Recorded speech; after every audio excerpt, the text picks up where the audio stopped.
생활에 있어서 순종은 정말로 중요합니다. 그런데요, 순종을 이야기할 때도 또 꼭 짚고 넘어가야 될 요소가 있어요. 그게 뭐냐면은 일부가 아니라 다 순종해야 된다는 겁니다.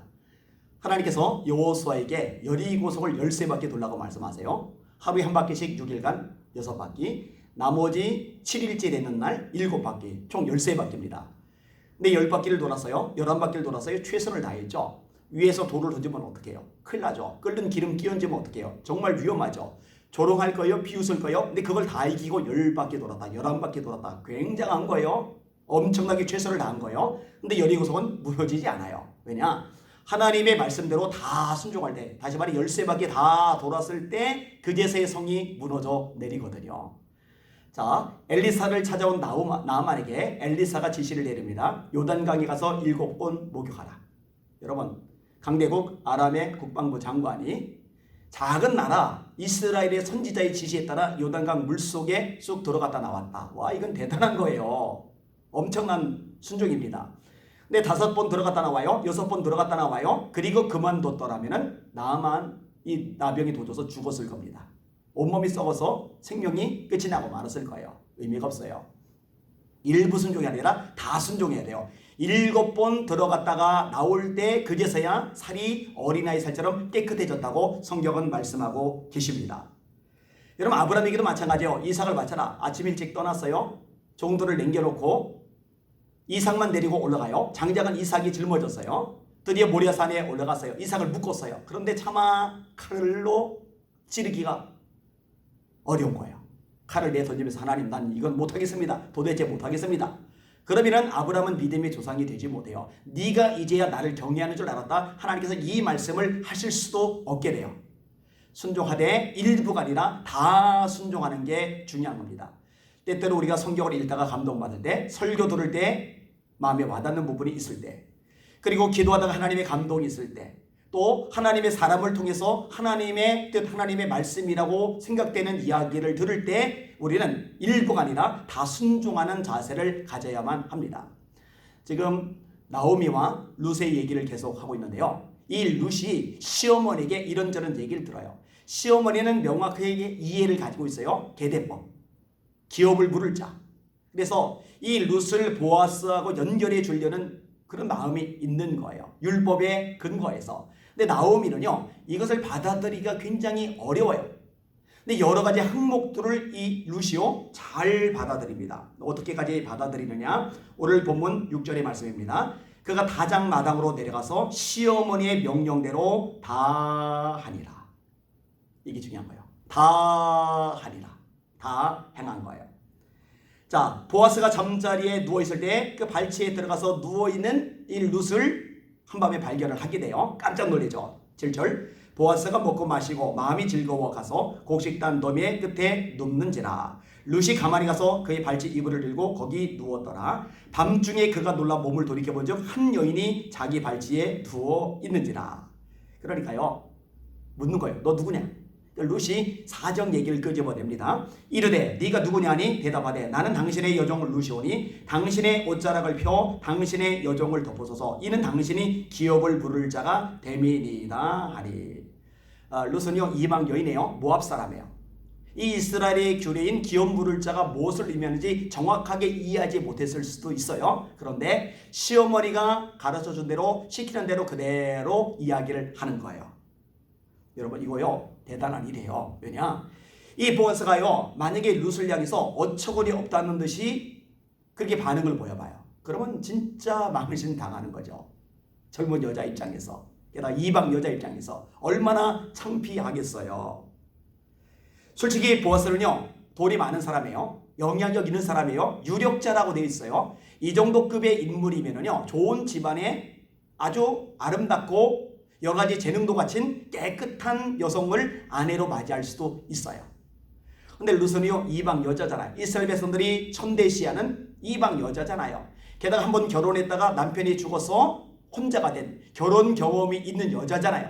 근데 이런 여자이기 때문에 이 마음속에 움츠러들 수 있는데 기꺼이 순종해서 움직인 거, 이거는 대단한 용기인 겁니다. 근데요 보아스가 룻의 이야기를 듣고요 어처구니 없게 생각하는 게 아니에요. 기쁘게 생각하는 거예요. 10절, 그가 이르되 내 딸아 여호와께서 네게 복 주시기를 원하노라. 네가 가난하건 부하건 젊은 자를 따르지 아니하였으니 네가 베푼 인애가 처음보다 나중이 더하도다.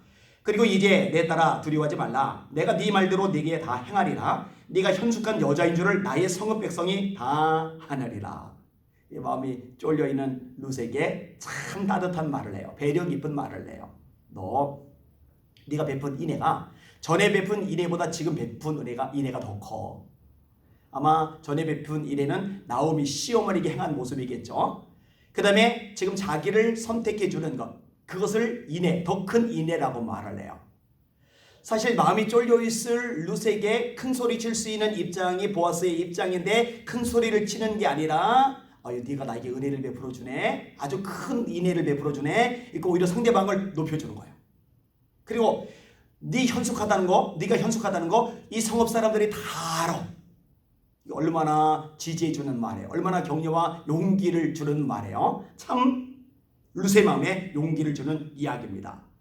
자, 그런데요, 이 보아스가 이 룻을 마음에 들어는 하는데, 그래서 결혼해서 가정을 꾸리고 싶어하는 마음은 있는데, 법적인 면에서 볼 때 이 보아스보다 더 가까운 친족이 있는 거예요.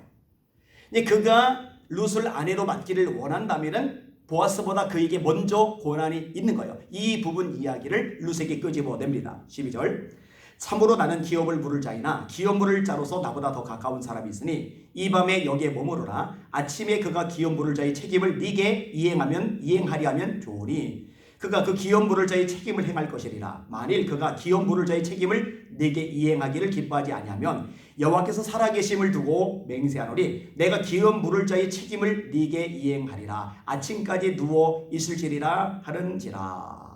이제 룻의 마음은 안정감을 찾아요. 기쁨이 샘솟듯 솟아설 거예요. 이분의 말이 진정성을 가지고 있구나. 정말로 그렇게 하려는 의지가 있구나. 자, 아침에 이제 룻이 떠나서 시어머니에게로 가죠. 14절 룻이 새벽까지 그의 발치에 누웠다가 사람이 서로 알아보기 어려운 때에 일어났으니 보아스가 말하기를 여인이 다장마당에 들어온 것을 사람이 알지 못하여야 할 것이라 하였습니다. 보아스가 이르되 네 겉옷을 가져다가 그것을 펴서 잡으라 하매 그것을 펴서 잡으리 보리를 6번 되어 룻에게 지워지고 성읍으로 들어가니라. 이 룻이요 발치에 누워서 성적으로 보아스를 유혹하는 게 아니에요. 시어머니의 질서대로 율법 내용을 보아스에게 상기를 시킨 것이죠. 그리고 이제 전체적인 흐름이 마무리가 되면서 이 보아스가 또 배려하면서 곡식을 6대 되어서 룻에게 넘겨져요. 이전에는 이삭을 줍잖아요. 그런데 뭐 개인이 타작 도구가 있겠어요. 그 하나씩 다 뜯어가지고 하나씩 벗겨가지고 음식을 해먹었을 텐데 타작이 잘된 보리를 6대를 뒤어서 주니까 이제 한동안 또 먹을 것도 해결이 돼요. 의식주가 해결이 된 거죠. 자, 시어머니에게 보고를 합니다. 룻이 시어머니에게 가니 그가 이르되 내 딸아 어떻게 되었느냐 하니 룻이 그 사람이 자기에게 행한 것을 다 알리고 이르되 그가 내게 이 보리를 6번 되어 주며 이르기를 빈손으로 네 시어머니에게 가지 말라 하더이다 아니라 이 시어머니가 이르되 내 딸아 이 사건이 어떻게 될지 알기까지 앉아있으라. 그 사람이 오늘 이 일을 성취하기 전에는 쉬지 아니하리라 아니라. 룻이 이것 역시 순종합니다. 자, 보세요. 우리가 그동안에 공부했잖아요. 룻이 우연히 보아스의 밭에 이르렀어요. 우연히가 아니에요. 하나님의 인도하심이라고 그랬잖아요. 마침 룻이 일하고 있는 그 타이밍에 보아스가 이 일을 보러 와요.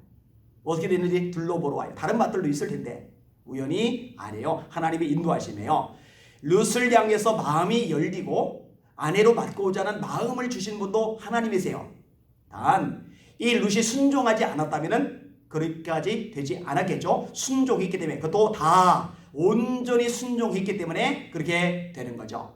이 말씀을 듣는 우리 시청자 여러분, 우리 하나님의 말씀을 성경 통해서 듣든 기도 응답 통해서 듣든 아니면 예언의 은사를 통해서 듣든 아니면 설교를 통해서 듣든 아니면 하나님의 사람들 통해서 듣든 간에 하나님의 말씀이라고 생각되면 하나님의 감동이요 뜻이 있다고 생각되면 일부가 아니라 다 온전히 순종하는 저와 여러분들이 되시기를 주님의 이름으로 축원합니다.